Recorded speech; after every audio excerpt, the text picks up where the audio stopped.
Hi guys, कैसे हो आप सभी। उम्मीद है सभी अच्छे होंगे। तो भाई, जैसा कि आपको पता ही है, आरआरबी टेक्नीशियन ग्रेड 3 का एग्जाम चल रहा है।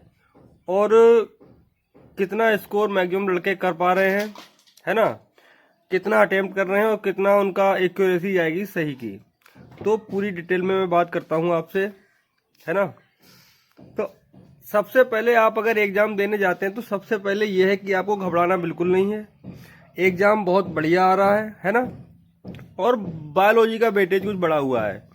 वहीं अगर बात करें तो मैथ रीजनिंग का जो है पोर्शन वो थोड़ा लो है, यानी कि उसे हम इजी ही बोलेंगे। ठीक है। साइंस थोड़ी हटके आ रही है। साइंस में ऐसे मानो 50% साइंस तो इतनी सरल है, और 25% साइंस थोड़ी मॉडरेट है, और जो 25% साइंस बचेगी वो थोड़ी हाई लेवल की है। वो छोड़ना ही बढ़िया है, बेटर रहेगा। और जीके जीके का करंट कोई आ नहीं रहा है। वो जीके का क्वेश्चन कोई नहीं आ रहा। क्वेश्चन जो भी 7 से 8 क्वेश्चन बन रहे हैं वो करंट अफेयर के बन रहे हैं, और वो भी हाल के ही, है ना।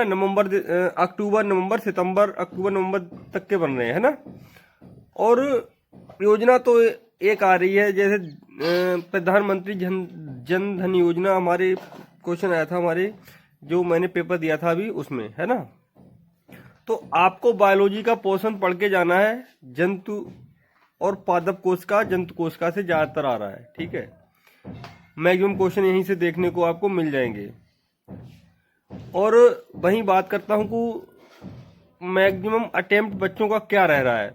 तो भाई मैं बता दूं, मैक्सिमम अटेम्प्ट जो है वो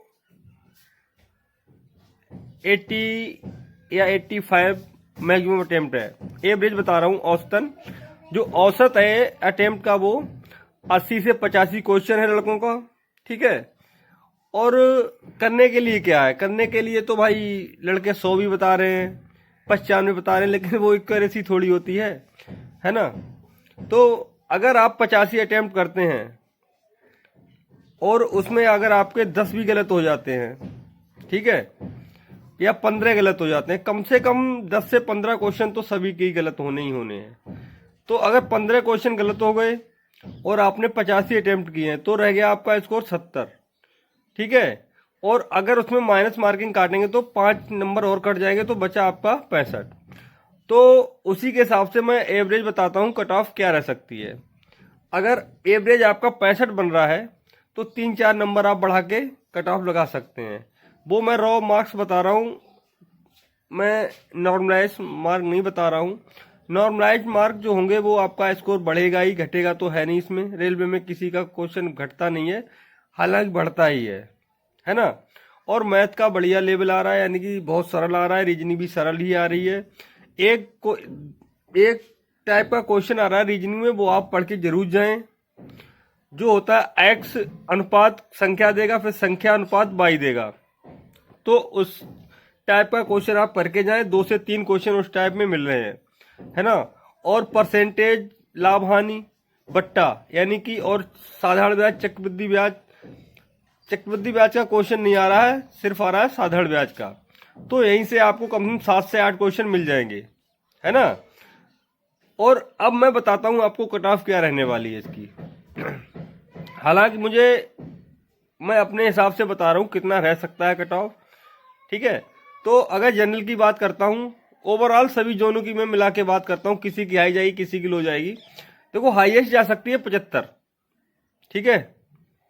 हाईएस्ट जा सकती है 75, लोएस्ट जाएगी 65। अब 65 और 75 के बीच का अगर हम औसत निकालते हैं तो बनता है 140। तो जिस भाई के 70 के समथिंग बनेंगे, देखो कट ऑफ तो थोड़ी हाई रहेगी, पिछली साल के अपेक्षा थोड़ी कट ऑफ हाई रहेगी। तो जिस भाई के 70 के करीब बन रहा है जनरल में, वो सिलेक्शन उसका हो जाना चाहिए मेरे हिसाब से, है ना। अगर वहीं बात करता हूं ओबीसी, तो एक एक दो नंबर नीचे करके आप देख सकते हैं, है ना। 67-68 ओबीसी रहेगा, लगभग 60-62 रहेगा एससी, और एससी थोड़ा लगभग 55-58 के बीच में आ जाएगा, ठीक है। ये रो मार्क्स के हिसाब से है। और मैंने जो पोर्शन बताया अगर आप उनको करके चले जाते हैं तो आपका पेपर बेहतरीन होगा, है ना। तो आप उसकी चिंता बिल्कुल ना करें, और एग्जाम हॉल में बैठ के बिल्कुल भी डरे ना। थोड़ा क्वेश्चन आएगा तो घुमा के आएगा, ठीक है। अगर घुमा के क्वेश्चन आया और आपने सीधा सीधा पढ़ा तो उस पर क्वेश्चन समझने की जरूरत होती है और कुछ नहीं होता है, ठीक है। चलिए मस्त तरीके से अपना पेपर दीजिए, जिस भाई का भी आगे आने वाली शिफ्टों में है ना। और मेरा अटेम्प्ट तो भाई मेरा समथिंग 90 रहा है। अब उसमें देखते हैं कितने गलत होते हैं कितने सही होते हैं ना।